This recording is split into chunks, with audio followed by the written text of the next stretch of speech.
ang mga kwento ng pag-ibig, kwento ng buhay at kwento ng pag-asa dito sa Barangay Love Stories. Love Stories. Bunso, pinakamamahal at iniingatan sa pamilya. Nagbibigay saya at ligaya pero hindi sa lahat ng pagkakataon.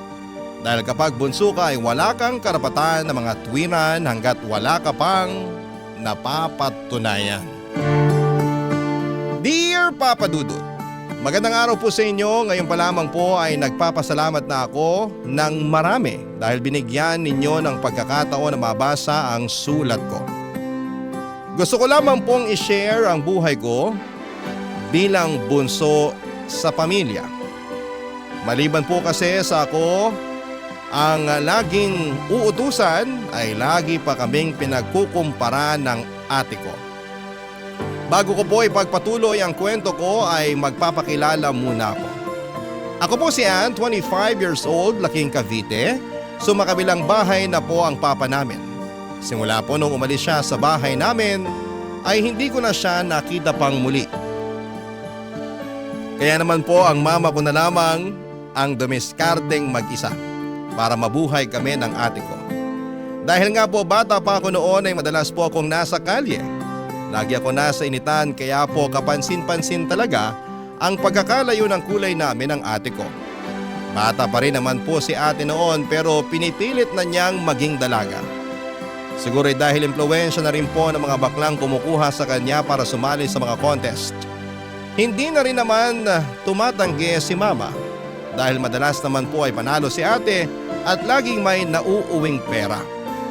Sa loob ng isang taon ay nakakatatlo hanggang 4 na beses na sumasali ang ate ko sa pageant. Kaya naman 17 years old pa lamang siya ay hasang-hasa na siya. Dahil nga po sa pambato ng mama ko ang ate ko kapag nasusugatan nito ay halos atakihin na sa puso si mama sa sobrang galit. Kailangan po kasing mapanatili ni ate ang pagiging makinis. Tuwang-tuwa naman po siya dahil ramdam na ramdam niya ang importansya niya sa pamilya namin. Hindi ko naramdaman sa mama ko yon. Minsan ay pinapakita ko pa kay mama na may sugat ako. Pero ang lagi niya lamang sinasabi ay okay lang naman daw yon. Dahil bata pa naman ako, Papa Dudut.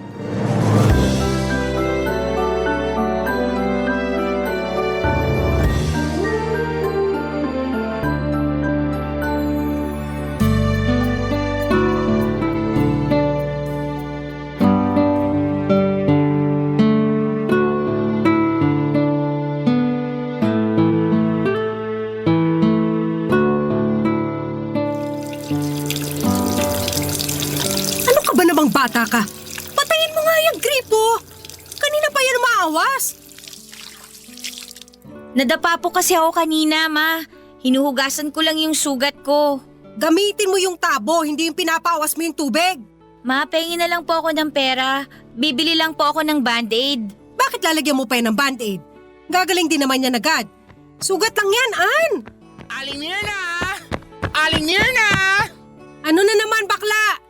Asin ba yung anak mong dalaga? Hiramin ko muna. Mabilis lang, promise. Oh, eto si Ann. Ay, hindi yan Aling Mirna. Yung maganda, yung dalaga. Asin ba yon? Bakit? Pangit ba si Ann? Aling Mirna naman eh. Alam mo naman kung anong ibig ko sabihin. Ano ba kasing kailangan mo kay Rosie? Nakakainis ka na, Aling Mirna. Magfi-fiesta na. Ano ba? Isasali ko yung pambato natin. Mali mo maging mutya pa yan. Yung mapapanalo na nun, pwede mo na pambayad ng tubig, kuryente. Ayaw mo pa? Ay talaga ba? Sige, hagilapin mo na lang yung batang yun sa labas. Natuto na maglakwatsa eh. Ano ba naman yan? Saan ko naman nahagilapan yung anak mo? Kay Berna? Ne, ikaw na nga lang. Pakayanan mo ng ate mo bilis para sa ekonomiya to. Bilis na, please lang. Sige po. Dumaan ka na rin muna sa tindahan. Umutang ka na muna ng toyo. Babayaran ko na lang sa katapusan. Opo, alis na po ako. Aling Mirna, ba't ba yung bunso mo ganyan ang itsura? Grabe ka naman sa bunso ko. Bata pa kasi yun, kaya hindi pa nag-aayos ng sarili. Matututo rin yan. Dapat kasi hindi mo na pinapayagan magtatakbo sa kalsada yon. Nakita mo ba yung binte? Puro bariya! Kung naipambabayad sana yun ang gastusin nyo, di maganda! Kaso hindi! Hayaan mo na nga lang. Mag-focus ka na lang kay Rosie. At pagsasabihan ko na lang yung batang yun. Concern lang naman ako, Mamshi.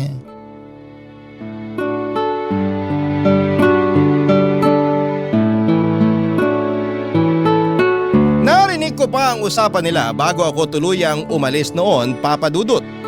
2 taon lang naman ang agwat namin ng Ate Rosie ko. Pero kitang-kita talaga ng mga tao ang pagkakalayo ng itsura namin. Sabi naman ng ibang mga matatanda ay maganda raw ako, pero mas maganda talaga ang ate ko. Minsan ay naiinis na rin ako sa baklang yon at minsan pa kasi na nasulsulsulan niya ang mama ko na huwag na akong palabasin dahil dalaga na daw ako at kailangan ko na ng mag-ayos ng sarili. Ano bang magagawa ko kung trip kong makisama sa mga 12 years old kahit na 15 years old na ako? Masaya naman ako sa Chinese garter dahil hindi naman porket gusto ng ate ang maging beauty queen ay yun na rin ang gusto ko. Tulad po ng inaasahan ay naging mutya ang ate ko sa lugar namin. Pero kasabay din ang pagsikat niya ang pagpangit ng ugali niya. Marami na rin ang naiinis sa kanya dahil ginagamit niya ang ganda niya para makapagpanipula ng mga tao. Minsan nga po ay feeling niya ay gusto siya ng mga lalaki sa paligid niya kahit na hindi naman talaga. Gumagawa pa siya ng kwento na nililigawan daw siya kahit ang totoo ay pinapakisamahan lamang siya ng mga ito. Nagbago na talaga ang ugali ng ate ko lalo na noong natuto na rin akong magayos ng sarili. Lahat ng dapat ay hati kami. Napupunta lahat sa kanya at kapag umangal ako ay sasaktan niya ako, Papa Dudut.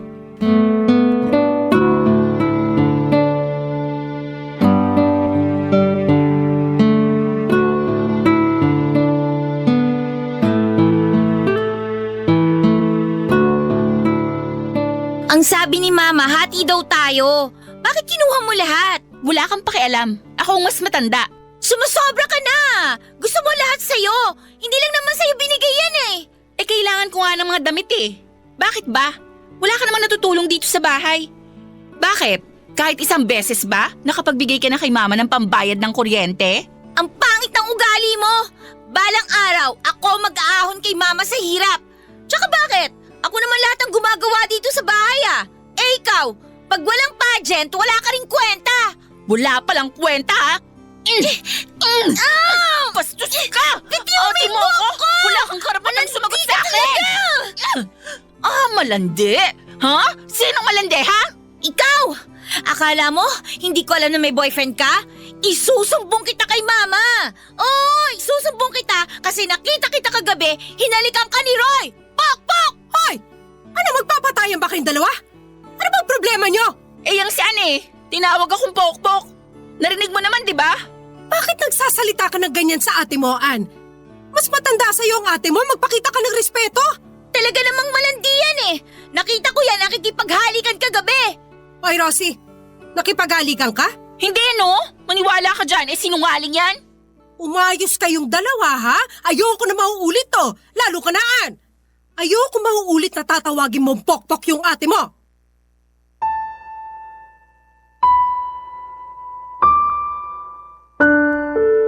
Sa huli ay ako pa rin ang may mali. Hindi man lang muna ako pinagpaliwanag ni Mama noon. Pakiramdam ko po talaga ay mas pinapaboran niya si ate. Gusto ko rin po sanang magtampo kaso ay wala rin namang panahon si Mama na pansinin yung mga ganong klase ng drama. Siguro ay yun din ang naging dahilan kung bakit tumanda na lamang ako na hindi ako mahilig sa mga drama sa buhay. Ganon kasi ang pinaramdam ni Mama sa akin. Simula nung araw na yon ay bihira na lamang kaming maging okay ng ate ko. Laging may initan sa pagitan naming dalawa. Hinahayaan ko na lamang siya kung gusto niya na kunin lahat ng binigay sa amin na damit na dapat ay hati kami. Natuto na lamang ako na maging kontento sa mga bagay na meron ako. Dumiskarte na lamang ako sa sarili ko at ang pera na nakukuha ko ay binibili ko ng mga personal na bagay. At ang matitira ay ibibigay ko kay Mama, Papa Dudut. Barangay Love Stories. Barangay Love Stories. Parehas na kaming nasa wastong edad ng kapatid ko. Masarap pala sa pakiramdam ang napupuri.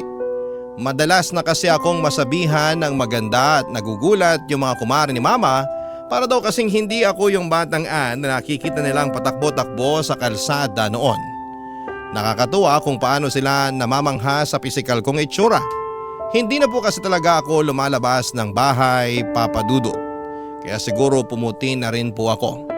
Nang tumungtong po ako sa kolehiyo ay tuluyan na akong nawala ng gana sa kalye. Siguro'y ganon talaga kapag nagdadalaga. Maganda pa rin naman ang ate ko pero hindi na siya ang center of attraction. Madalas kasi nilang makita si ate kaya kapag ako na ang lumalabas sa eksena ay nawawala talaga ang atensyon nila sa ate ko. Dahil po doon ay mas lumala ang tensyon sa aming dalawa. Natuto na rin po ako mag-ipon ng pera at hindi ko naman kasi maaasahan ng mama ko na bigyan ako ng pera para sa mga luho ko. Pero naglalakas siyang mangutang kapag lalaban ang ate ko sa mga beauty pageant. Hindi na rin ako nagsiselos dahil sanay na ako. Isang araw po ay hindi ko na napigilan ng sarili ko at kinalkal ko na ang bag ng ate ko. Nawawala po kasi ang mga gamit ko at hindi po yon ang unang beses na nawalan ako kaya naman kinompronta ko na siya.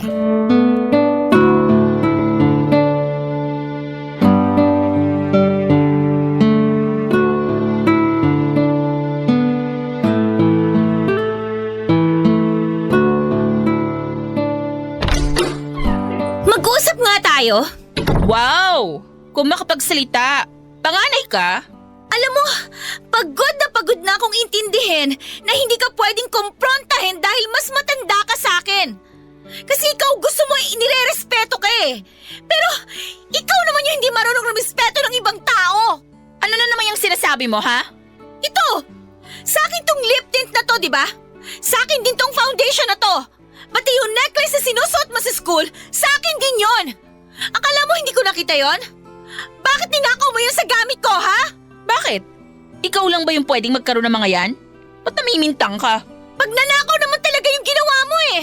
Hindi mo pinaalam na kinuha mo yung gamit ko. Anong tawag mo doon? Bakit mo ninanakaw yung gamit ko, ha? Hindi nga yan sa'yo, akong bumili niyan. At yung kwintas, bigay yun sa akin.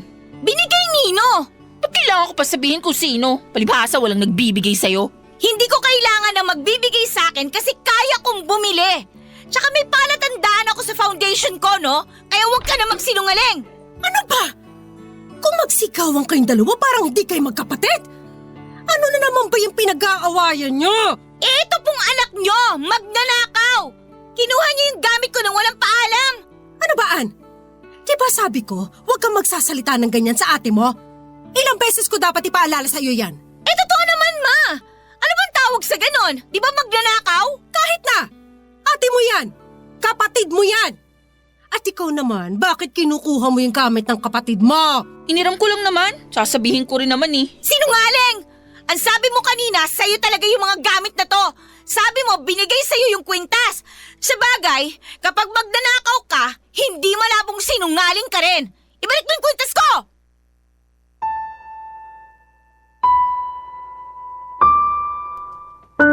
Hindi po nakapagsalita si Mama noong malaman niya na nagsinungaling yung paborito niyang anak. Hindi ko na nga po narinig na pinagalitan siya ni Mama. Pero kung ako ang gumawa noon ay hanggang kinabukasan ay maririnig ko pa rin ang issue na yon. Kitang-kita talaga ang pagiging bias ni Mama pero wala naman po akong magagawa.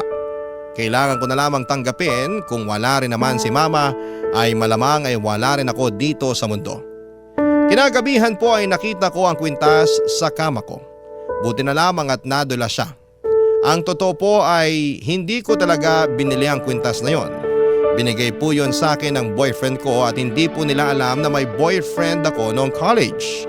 Patago lamang po kasi kaming nagkikita. Hindi ko rin po magawang ipakilala kay mama dahil pagagalitan na naman niya ako. Pero pagka-graduate ko po ng college at nung meron na akong sariling trabaho, ay doon ko lamang napakilala ang boyfriend ko.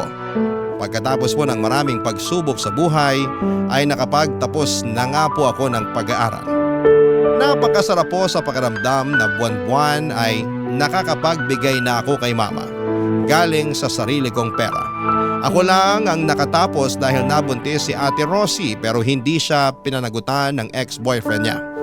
Okay lang sana kaso ay hindi pa rin nagbago si ate. Lagi pa rin siyang nasa lakwatsahan at si mama ang nagbabantay sa pamangkin ko. Mahal ko ang pamangkin ko pero hindi ko magawang itolerate ang pagiging irresponsable ng kapatid ko.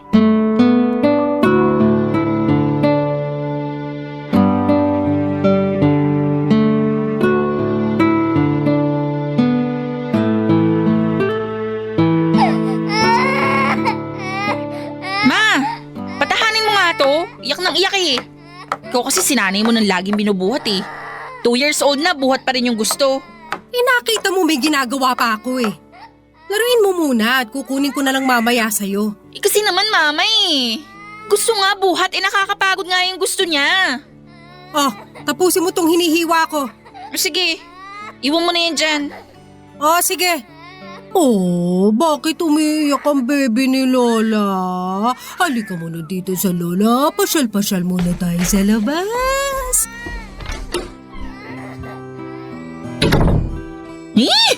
Nakakainis! Anong nakakainis? Si mama kasi sinanay ng laging binubuhat tsaka nilalabas. Yan tuloy pag di nasunod ang gusto, nagwawala. Kasi naman, dapat ikaw yung nag-aalaga sa anak mo. Anak mo yun eh. Alam mo, hindi mo nakikita yung pagod ko kasi puro pagmamayabang lang ang alam mo. Porkit nakatapos ka ng pag-aaral. Ha? Anong pinagmamayabang ko? Sinabi ko lang naman na dapat ikaw ang nag-aalaga sa anak mo. Tama naman ako, di ba? Nagpabuntis ka, tapos si mama ang pag-aalagain mo? Sa ngayon lang naman yon, Ann. Wow, sa ngayon! 2 taon na, Rosie! So, Rosie na lang ngayon ang tawag mo sa akin? Nakapagtapos at nakapagtrabaho ka lang? Nakalimutan mo nang mas matanda ako sa'yo? Na ako ang ate rito? Ay, ikaw ba? Oo, nakalimutan ko eh. Kahit naman kasi minsan, hindi ka nagpakaati sa akin. Umasa ka namang matanda kahit minsan lang, para hindi ko nakakalimutan. Yabang mo ah. Oh, saan ka pupunta? Kala ko ikaw ang tatapos ng ginagawa ni Mama. Kailangan ko magpahinga. May racket ako mamaya. Napakawalang niya talaga! Pinabantayan mo yung anak mo sa nanay mo para makatulog ka ng maayos? Grabe ka! 2 taong ka nang rumaraket, ako pa rin ang gumagastos sa gatas at diaper ng anak mo! Di wag mong bilhan. Wow! Ang lakas ng loob mo kasi alam mong hindi ko naman matitiis. Kawawa naman yung anak mo. Kasi naman, ang alam mo lang, magpakalasing. Tapos, bumuka ka. Tapos, pag may nabuo na, ipapaalaga. Tapos, wala namang pagbabago. Sana naman, maisipan mo ring lumayas, no? Hoy! Ikaw lang yung nakakaangat ngayon. Pag ako ang nakaangat sa buhay, ikaw ang lalayas dito sa bahay na to. Alam mo, yung ganyang klase ng pag-iisip, Rosie, kahit kailan hindi aangat sa buhay yung mga ganyan. Kaya hindi ko kailangang hintayin pang umangat ka sa buhay para umalis dito. Kasi kahit ngayon sa oras na to, kayang-kaya ko. Kaso, yung nanay ko, iisipin kasi niya na baka magutom ka kapag umalis kami dito.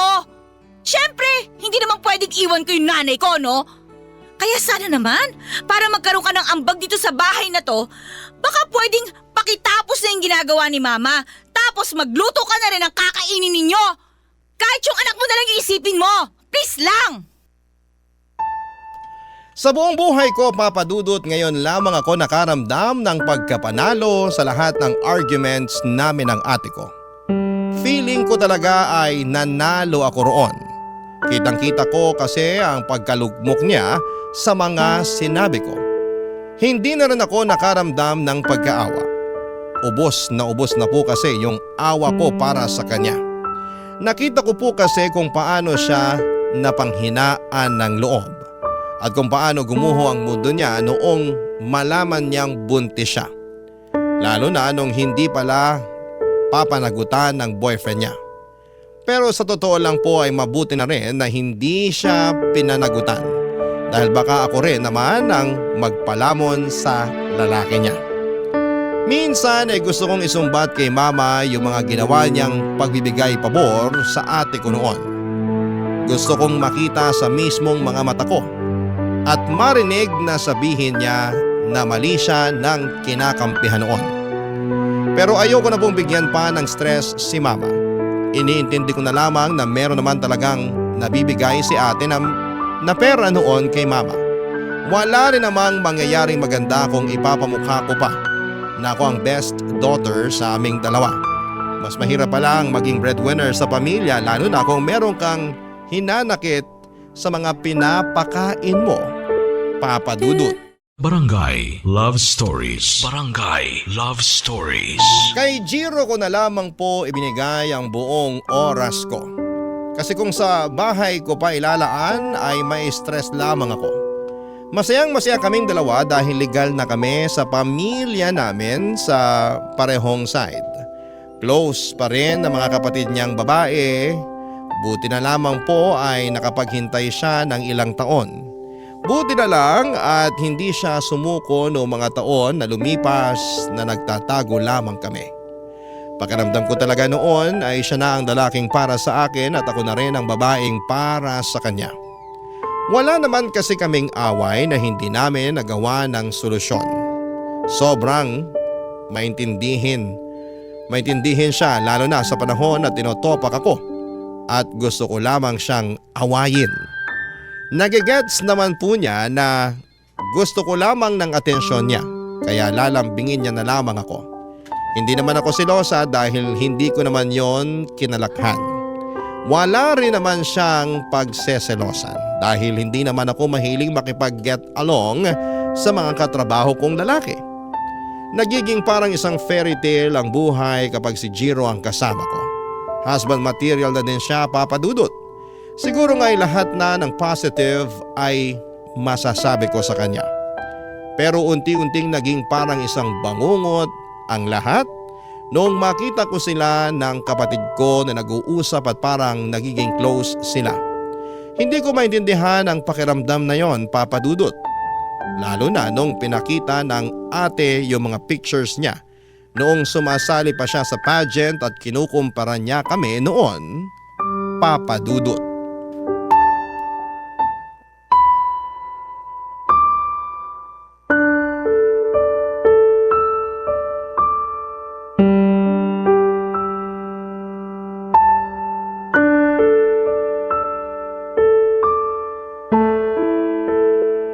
O ito, tignan mo.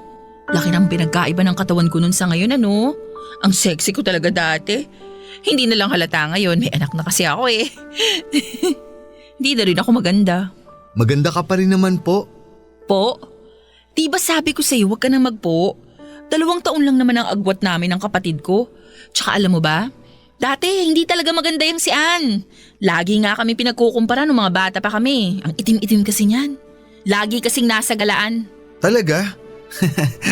Pero maganda naman siya ngayon eh. Oo nga.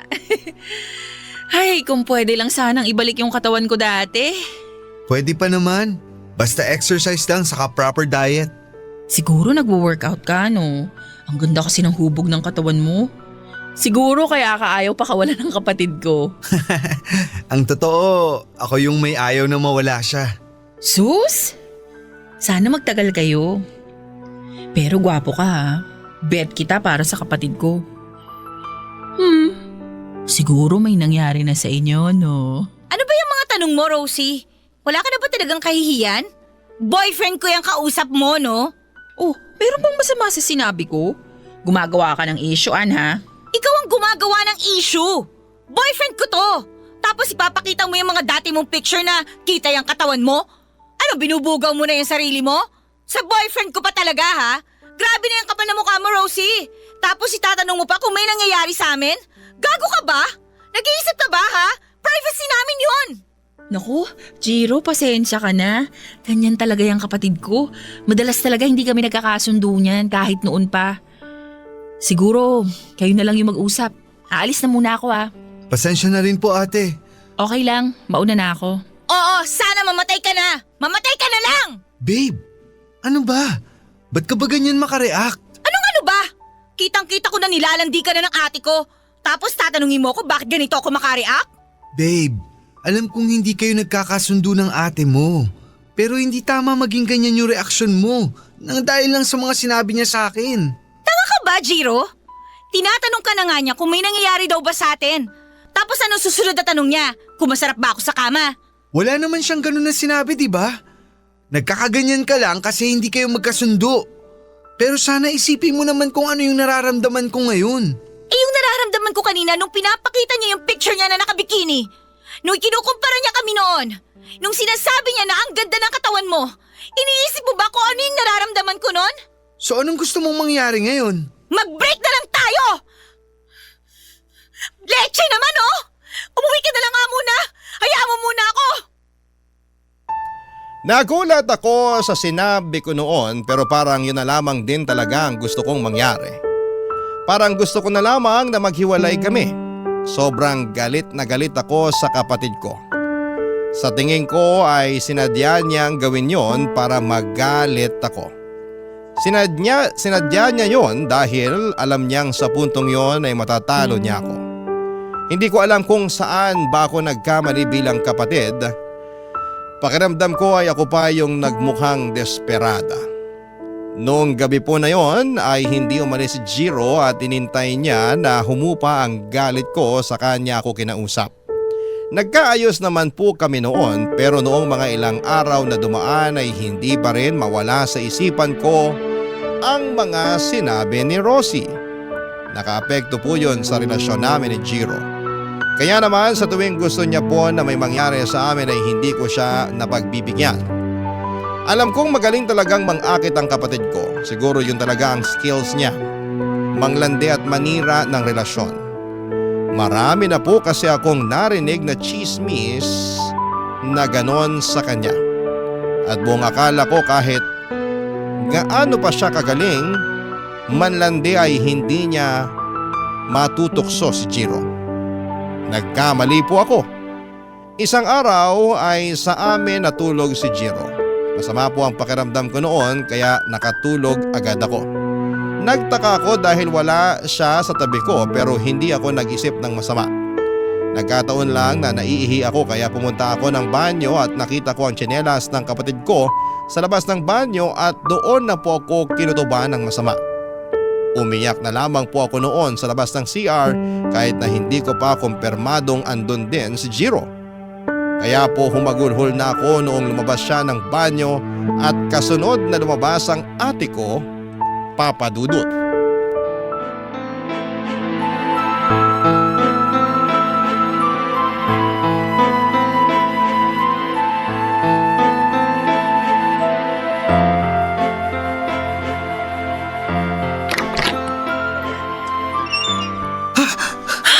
Ano pang idadahilan mo, Jiro?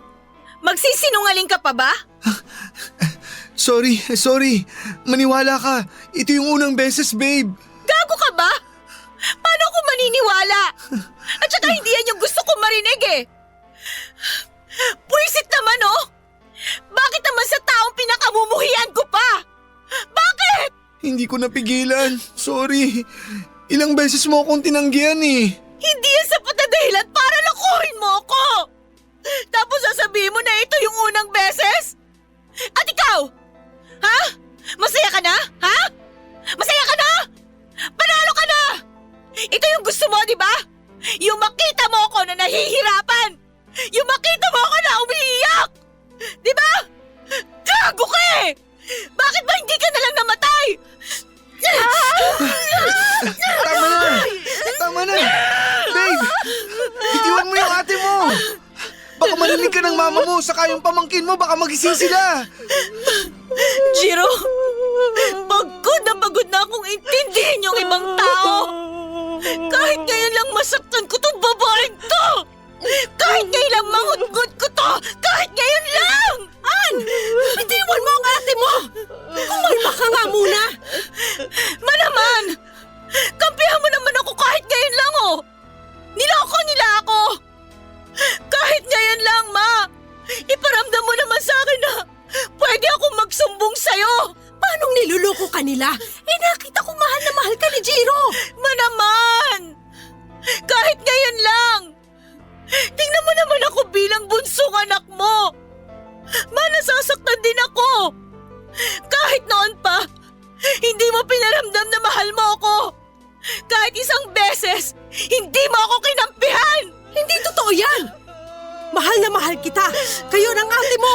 Si ate lang naman yung mahal mo, Ma eh! Yun yung naramdaman ko! At ikaw, wala ka sasabihin? Ha? Ano, iiyak ka? Gago! Di ba ito yung gusto mo? Dapat masaya ka eh! Natupad mo na yung gusto mong mangyari! Wasak na ako! Magsalita ka! Hindi ko kailangan yung luha mo! Paka-plastic mo! Magsama kayong dalawa! Magdiwang ka! Alis na ako dito! Anak! Huwag mo kaming iwan! An! Mano, sasama ka ba sa akin?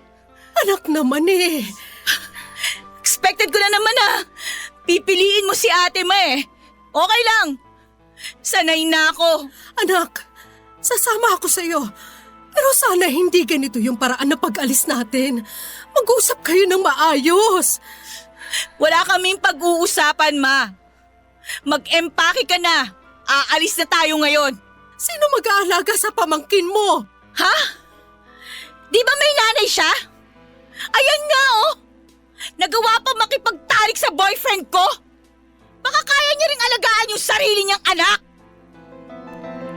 Kinuha ko ang lahat ng importanteng gamit ko at umalis kami ni Mama sa bahay. Naghotel lamang kami ni Mama ng isang araw at humanap ako ng boarding house na matitirhan namin ni Mama.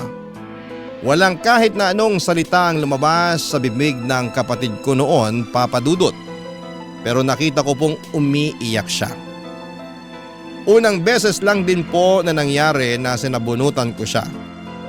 At hindi man lamang siya lumaban. Tinanggal ko rin po ang lahat ng communication namin ni Jiro. Naisip ko po kasi na kaya siguro tumagal siya sa akin ng ilang taon noon ay dahil meron pa siyang ibang pinagkakaabalahan. Baka nag-take advantage siya dahil alam niyang hindi naman ako selosa. 3 weeks pa lamang po kaming wala sa bahay noon nung sinabi sa akin ni Mama na nasa ospital daw ang pamangkin ko dahil sa dengue. Alam kong wala namang pambayad si ate sa ospital kaya ako na rin po ang nagbayad. Wala rin po sana akong balak pansinin ang ate ko noon pero lumapit po siya sa akin nang umiiyak at humingi po siya ng tawad sa lahat ng mga nagawa niya. Hindi naman daw po niya hinihiling na umuwi kami sa bahay pero sana ay mapatawad ko daw siya. Niyakap ko lamang po siya noon saka ako umalis. Alam kong mapapatawad ko din siya pero hindi pa sa ngayon. Kailangan ko pang turuan ang puso ko na magpatawad. Hanggang dito na lamang po at marami pong salamat sa programa ninyo, Papa Dudut.